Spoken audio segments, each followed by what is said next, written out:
Siempre se ha dicho al final de todo de que la cantidad demandada depende del precio. Estamos en microeconomía y en la teoría del consumidor.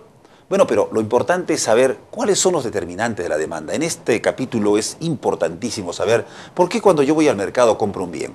¿Por qué luego de cotizar chompas, por decirlo así, estoy viendo una chompa, otra chompa y entonces defino comprar un bien? Digo, señora, ¿sabe qué? He recorrido todo el mercado y quiero comprarle esta chompa. ¿Qué define que yo pueda comprar esta chompa? En primer lugar, hay un factor o una variable muy importante que se llama precio.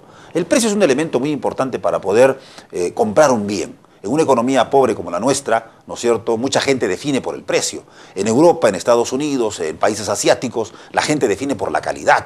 O sea, los gustos y preferencias tienen una mayor fuerza en la determinación de la demanda. O sea, cuando voy a comprar, lo que pesa son los gustos y el ingreso como otra variable importante. Pero en el caso de economías subdesarrolladas como la nuestra, en América Latina, fundamentalmente uno compra un bien por un precio o por el precio. Entonces, el precio de mercado es un elemento importante, una variable del por qué yo compro un bien. Un segundo elemento es el ingreso del consumidor. O sea, puede ser que el precio sea muy bueno, pero también debo saber si tengo en el bolsillo el dinero suficiente para poder comprar ese bien.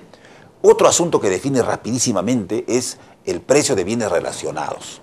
Por ejemplo, si son bienes complementarios. Hoy día me animo a comprar un kilo de carne, pero mientras estoy pensando en el kilo de carne, estoy pensando en el gas, estoy pensando en la cocina, estoy pensando de repente en otros insumos como el arroz, la papa, la cebolla, que tienen que combinar con la carne, porque la carne sola no me las voy a poder comer. Entonces, el precio de otros bienes sustitutos o complementarios, fundamentalmente complementarios, se anexan para yo poder pensar y comprar ese bien, porque al final puedo decir, ¿para qué compro un kilo de carne? Mejor compro una lata de atún, donde no tengo que combinar otras cosas más que con tomate, limón y cebolla, y ahí inmediatamente no tengo que usar gas, ni cocinar, ni perder el tiempo.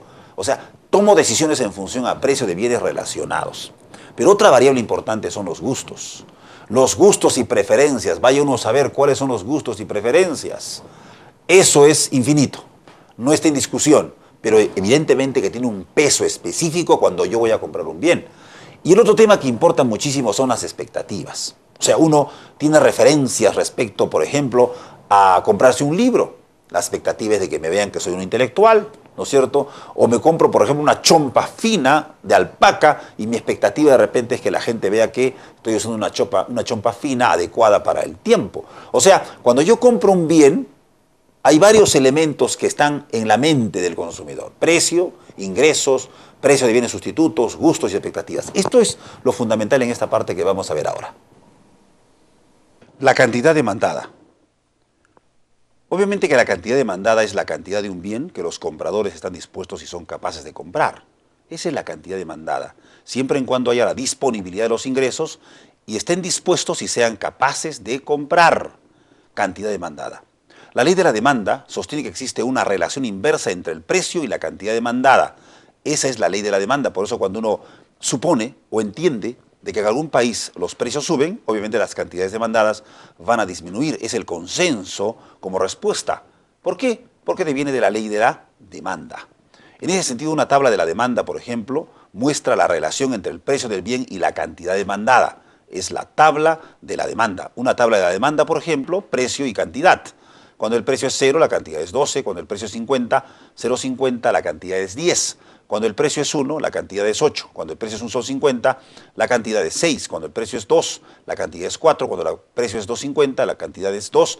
Y cuando el precio es 3, la cantidad es 0. Determinantes de la demanda, por favor. El precio del mercado. Cuando uno habla de determinantes de la demanda, dice, ¿por qué uno compra un bien? Por el precio, en primer lugar. También por el ingreso, porque el ingreso es importante para que yo pueda comprar un bien. También los precios de bienes relacionados, sean de los precios sustitutos o de los precios de bienes complementarios, van a determinar si compro o no compro el bien. Gustos y preferencias, obviamente, va a determinar también si yo compro o no un bien. Las expectativas, otro elemento importante. En ese sentido, la curva de la demanda es la línea de pendiente negativa que relaciona el precio con la cantidad demandada. Por ejemplo, tenemos aquí el precio y la cantidad demandada. Notamos, por ejemplo, de que hay un precio del cono de los helados y hay una cantidad de conos de helado. A un precio, por ejemplo, de 3, la cantidad demandada es 0. A un precio de 2,50, la cantidad demandada es 2. A un precio de 2, la cantidad demandada es 4. A un precio de 1.5, la cantidad demandada es 6. A un precio de 1, la cantidad demandada es 8. Y a un precio de 3, ¿no? En este caso de 0.50 es 10. Y a un precio de 0, obviamente, es 12, como vemos acá. Inmediatamente trazamos la curva de la demanda, como vemos en el gráfico, y obtenemos para ello que a variaciones de precio hay cantidades demandadas. ¿Qué deviene el concepto ceteris paribus? Ceteris paribus es una frase latina que significa que todas las otras variables, sin considerar la que se estudia, se asumen como constantes. Literalmente, ceteris paribus significa el resto permanece igual. Cuando decimos, por ejemplo, que la demanda de un bien depende del precio, del ingreso, de los gustos, de las expectativas y precios de bienes sustitutos o complementarios, si automáticamente decimos nosotros de que la demanda depende del precio, asumimos que el resto de variables permanece constante. Si decimos que la demanda depende del ingreso, el precio, gustos, expectativas y además de precios de bienes complementarios o sustitutos, permanece constante. O sea, la variable que cogemos, trabajamos con ella, pero lo demás o las demás variables permanecen constantes. Eso significa ceteris paribus. La curva de demanda tiene pendiente negativa porque ceteris paribus, menores precios, implican mayores cantidades demandadas. En esta curva de demanda, todas las demás variables son ceteris paribus, excepto el precio. Por esa razón, la demanda de mercado se refiere a la suma de todas las demandas individuales por un particular bien o servicio. Gráficamente, las curvas de demanda horizontal son sumadas horizontalmente para obtener la curva de demanda de mercado. La de curva de demanda de mercado, que es distinto a la curva de demanda individual, ¿no es cierto?, de cada persona, en ese sentido.